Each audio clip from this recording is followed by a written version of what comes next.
back to the East County Sports Report. I'm Ramon Scott, and I'm joined as always by EastCountySports.com's Dave Dickens. Dave, joining us this week, a big week of football. I think compared to last week, this is a big week. And joining us today are from the Monte Vista Monarchs, junior Logan Schmidt, and from the West Hills Wolfpack, senior Jordin Young. These guys are going to be in a couple of big ball games this week, and we saw what they can do last week. Both these guys come from undefeated teams. They're kind of on a collision course at the end of the season, but there's so many tasks that lie ahead, including this week for both these clubs. Dave, let me ask these guys what it's all about this year.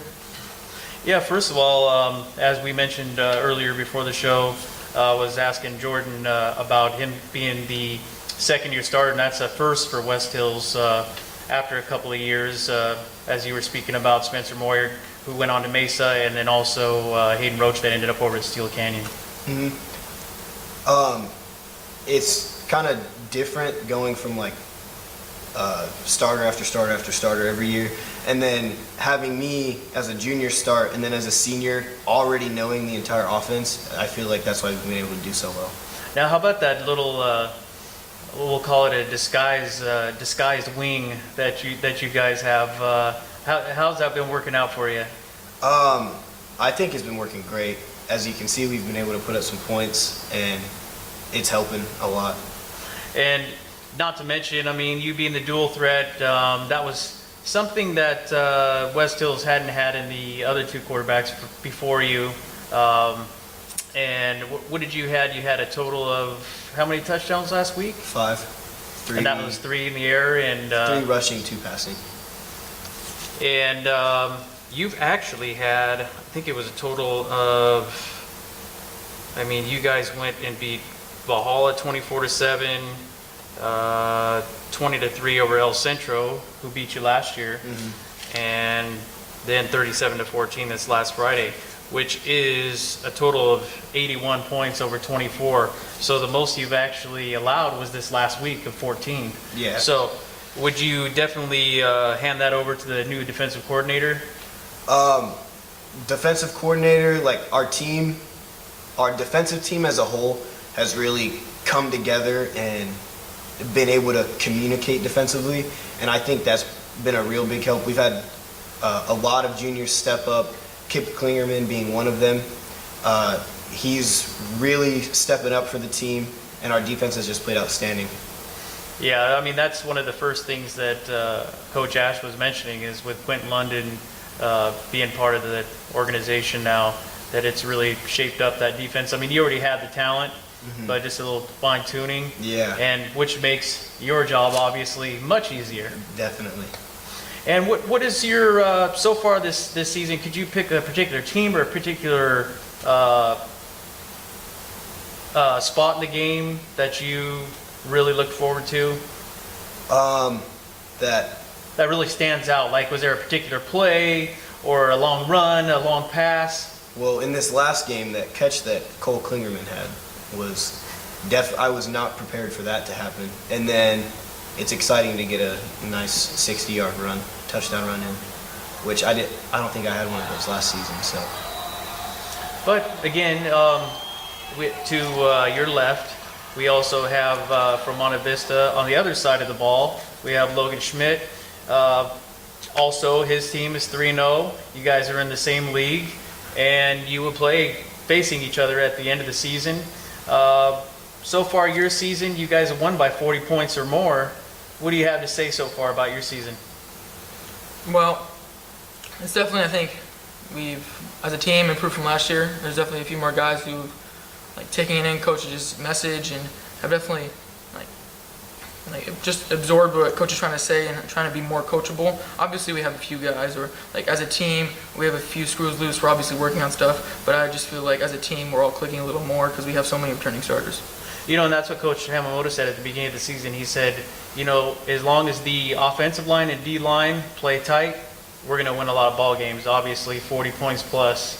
I mean, that says it all there. And I mean, you guys have been able to hold, what was it, 9 points against Henry this last week, which came in when didn't Coach Yamamoto pull most of the first stringers out after the first half? He did, that's right.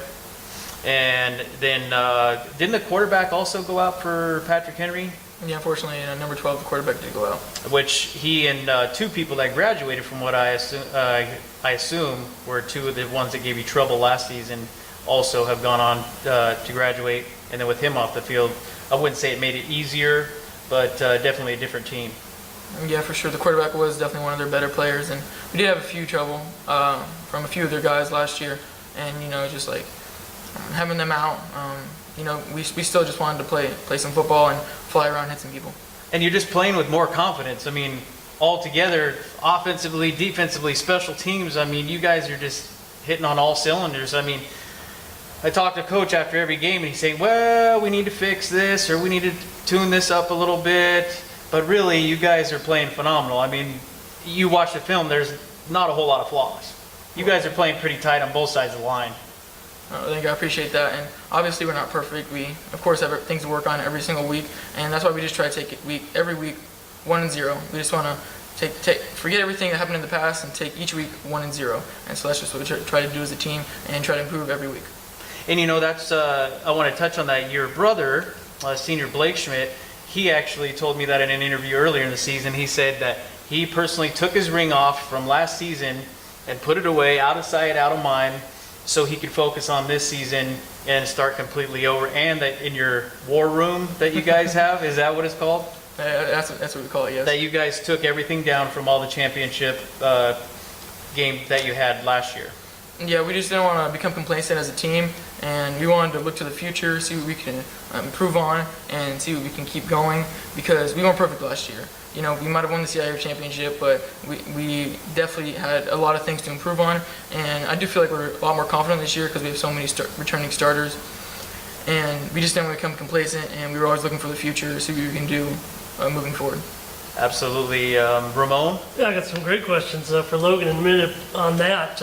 Want to know what kind of motivates them. It's kind of a quirky levels of success that they've had, and still some things that the team wants to and needs to achieve. But get back to Jordin right now, because Jordin, I think one thing that's happened this year, you talked about, I don't think it's a secret anymore, Dave let the cat out of the bag, but you've had to run a little bit more this year at the start of the season, maybe while you get acclimated to a new group of receivers. The guys you had last year were pretty special and pretty talented, and as good as you are, they made some catches sometimes on some of those balls when you're zinging them in there, man.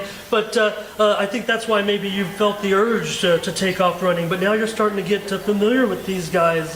Tell me about some of these guys. You mentioned Kip Klingerman, but Cole Klingerman, I believe, has four of your receptions. Yes. And also Bryson Williams, Dylan Smith. These are guys we're not too familiar with, but they've caught touchdown passes. How's it coming along? We're going to see a little bit more balance. Do you have to take off every time, Jordin? We're definitely in practice focusing on the passing aspect of our offense. Dylan, Bryson, Cole, Barrett, Gauthier, Hunter, they're all guys that I have worked with this entire season, but it's always different going from practice to game time.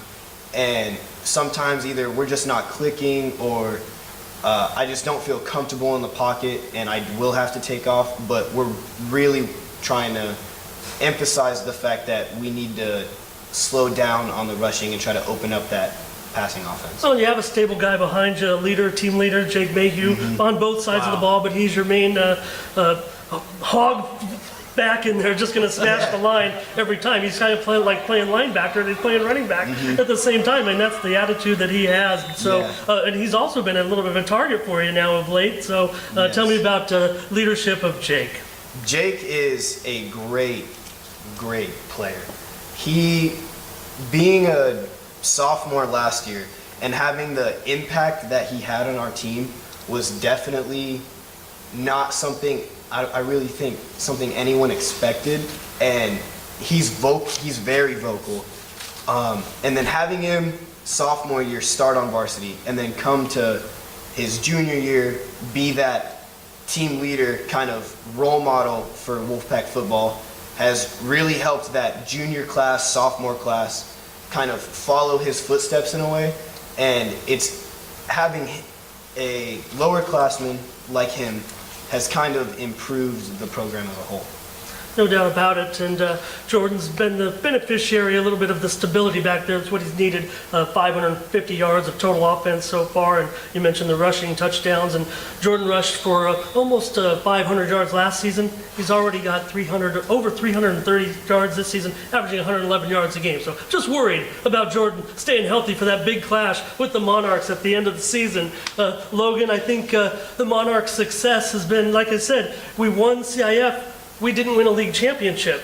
We had that terrible heartbreaker to Catella in the state playoffs. So you have these goals. Of course, you want to achieve a CIF championship.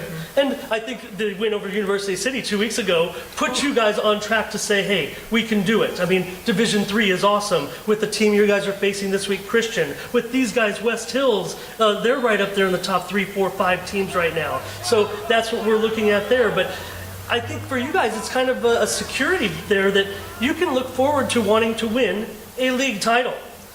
You might think the Monarchs would have greater aspirations, but you don't have that league title. I think you guys want that and take all these opponents seriously, not just the Wolfpack, but the Matadors and the Sultans as well.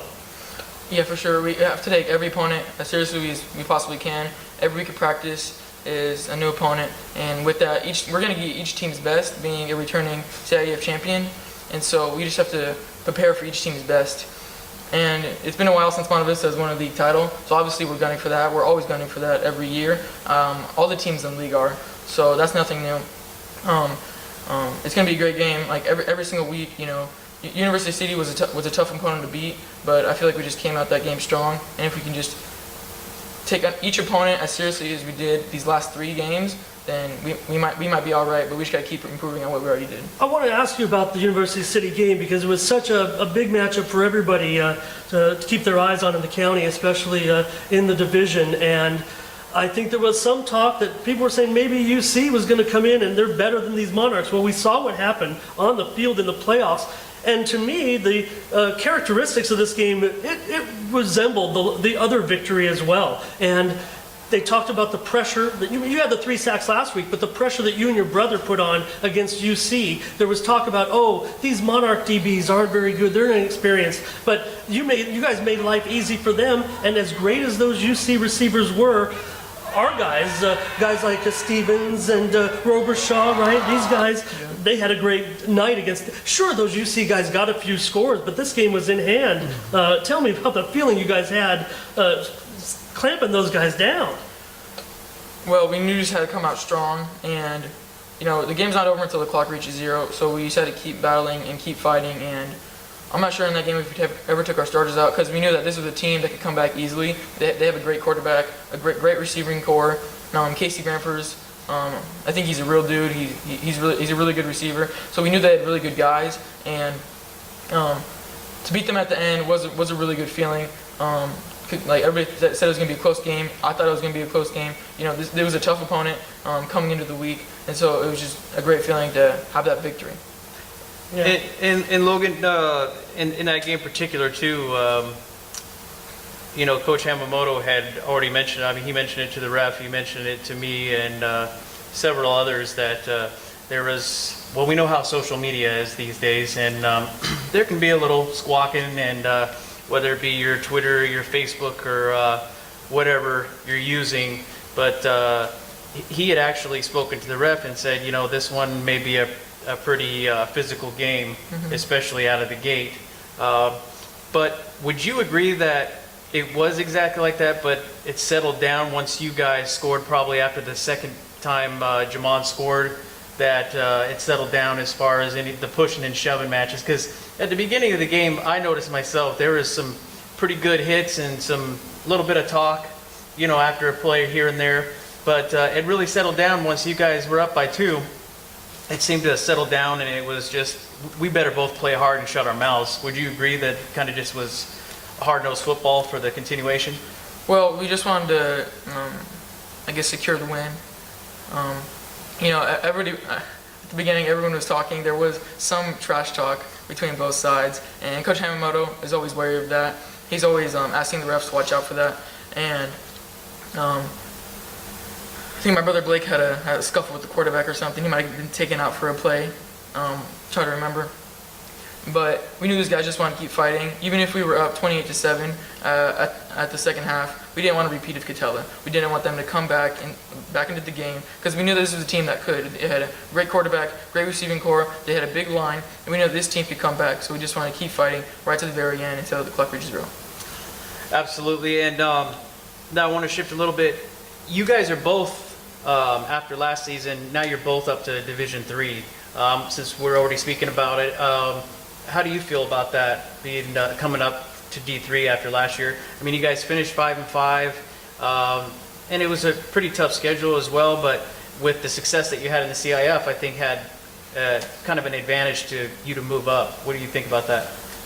Well, I'm definitely excited to play tougher opponents than we would face in Division 4.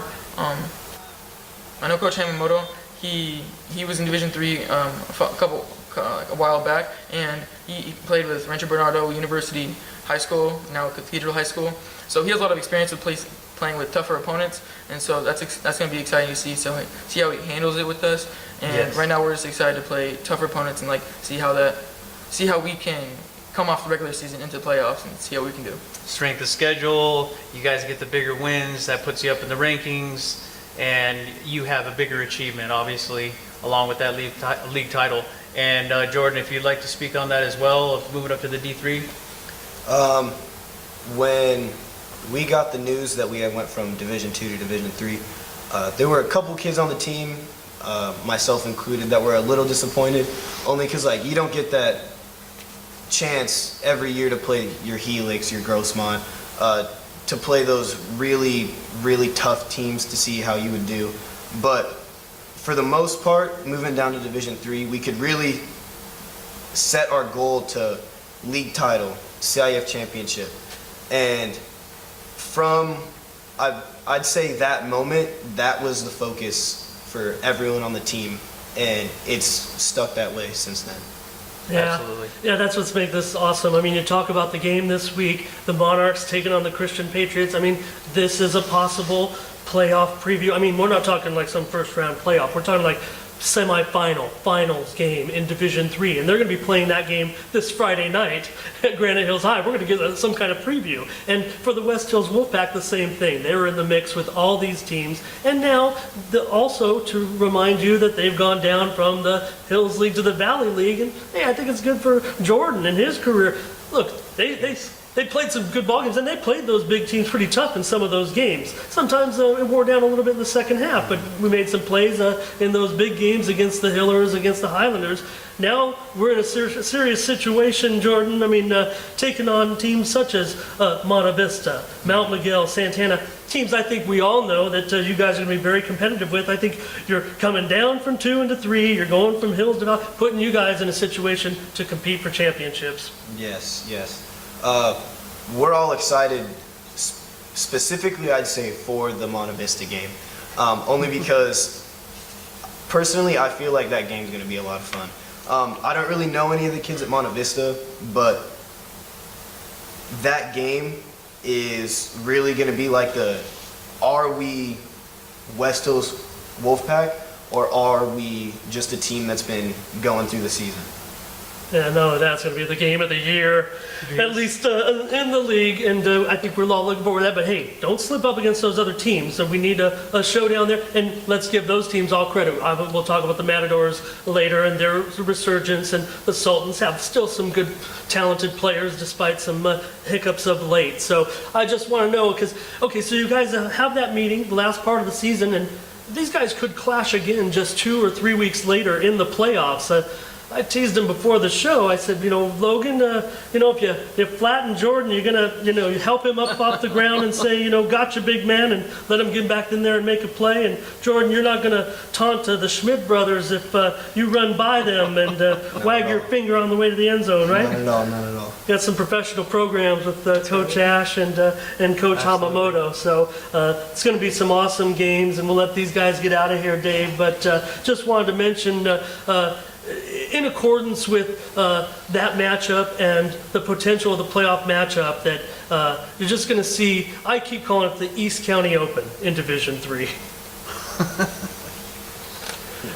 All right, for Dave Dickens, Logan Schmidt of the Monte Vista Monarchs, and Jordin Young of the West Hills Wolfpack, I'm Ramon Scott. Catch us again on the East County Sports Report.